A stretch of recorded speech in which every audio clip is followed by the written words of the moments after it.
Opa Clement kwenye namna ambavyo alifanya touching alitap tu kwa sababu mpira yani alikaa kwenye nafasi mpira ulivyokuja ni one kick amefunga sawa, lakini sio ya mwalimu ile no yani ile ni exceptional yani ni uwezo wa namna ambavyo mchezaji anakaa kwenye nafasi.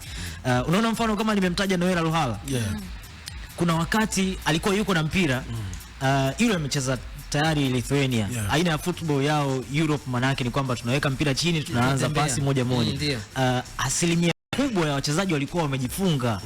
Mchezaji akiwa na mpira mfano kama Noela amesha almost misimu kadhaa nje ya Tanzania, anaenda 2.5 mitatu sasa. Ametrain na timu imeingia camp juzi tu hapa. Wametrain juzi and then jana wameingia kwenye mechi. Manake ni kwamba mentality yake hawezi kufikiria kwamba ni upate huu mpira ni uhamishe